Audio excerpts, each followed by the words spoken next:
Alors, nous avons parlé précédemment de notre attitude naturelle dans des conflits lorsque nous nous laissons guider par notre ancienne nature plutôt que de nous laisser guider par notre nouvelle nature qui est maintenant contrôlée par le Saint-Esprit.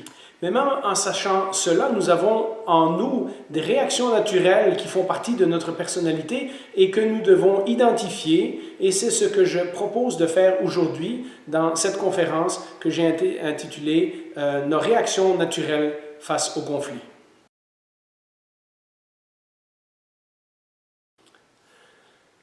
La résolution de conflits n'est pas notre tendance naturelle. Nous avons tous des façons spontanées de réagir au conflit que l'on regroupe généralement sous deux formes, attaquer ou fuir. Alors, je vais vous expliquer. L'attaque peut inclure, par exemple, des choses telles que réagir avec colère, se moquer, démolir l'autre personne ou démolir son argument, se venger, critiquer, intimider. Je pense que vous voyez où je veux en venir. On parle donc de réaction spontanée au conflit. Pour d'autres personnes, ils choisissent la fuite. Et la fuite inclut des réactions telles que prétendre que ce n'est pas grave, ignorer l'autre, changer d'église ou changer de travail, par exemple, bouder, se refermer sur soi-même. Ce sont toutes des réactions spontanées qui viennent avec les gens qui choisissent de fuir un conflit.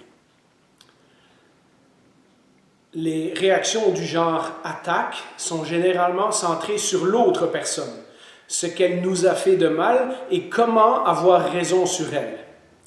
Les réactions du genre fuite sont généralement centrées sur nous et comment on peut éviter de souffrir, comment on peut se protéger. Mais ultimement, le résultat immédiat de chacune de ces deux réactions est le même. On vit un soulagement temporaire, mais le résultat à long terme est que la relation avec l'autre personne est affectée. Il y a une troisième réaction que l'on peut développer, parce qu'elle ne s'apprend pas toute seule, c'est de faire la paix selon un modèle biblique. Et c'est vers cela que toute cette série de conférences se dirige et donc petit à petit, de semaine en semaine, nous allons apprendre les étapes de régler les conflits de la façon biblique. Alors, comme à notre habitude, nous allons regarder aujourd'hui un exemple biblique, l'exemple d'Évodie et Syntyche que l'on trouve dans la lettre aux Philippiens. Ce sont deux femmes qui avaient travaillé à l'œuvre du Seigneur avec Paul et avec d'autres. Elles expérimentaient un désaccord assez intense pour que Paul les nomme par leur nom dans une lettre qui était destinée à toute l'Église. Alors nous lisons cela dans Philippiens chapitre 4, versets 2 et 3. « J'encourage Évodie et Syntyche à vivre en plein accord dans le Seigneur. Toi aussi, mon fidèle collègue, je te demande de les aider, elles qui ont combattu pour l'Évangile avec moi, ainsi qu'avec Clément et mes autres collaborateurs dont le nom figure dans le livre de vie. » Et donc, Paul fait probablement appel à un ancien de l'Église pour essayer de réconcilier ces deux sœurs.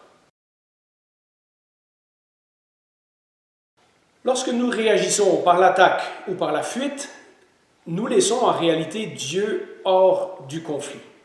La chose pratique à faire quand éclate un conflit serait de contrôler cette réaction naturelle, fuite ou attaque, prendre un peu de recul et voir ensuite comment on peut ramener Dieu au centre du conflit.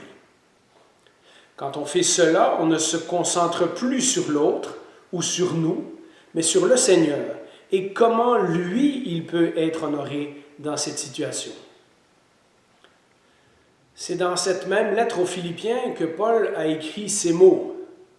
Dans Philippiens chapitre 2, verset 3, « Ne faites rien par esprit de rivalité ou par désir d'une gloire sans valeur, mais avec humilité, considérez les autres comme supérieurs à vous-même. » Comment pensez-vous qu'Évodie et Syntyche ont réagi en entendant cette parole?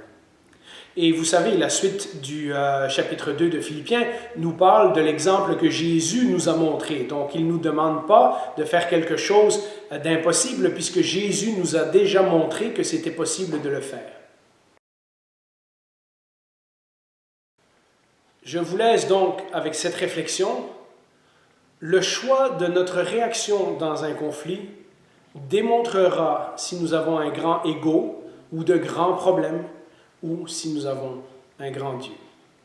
Alors la prochaine fois, dans la conférence, dans la leçon que je vais appeler 3B, nous verrons l'attaque et la fuite plus en détail. À la prochaine.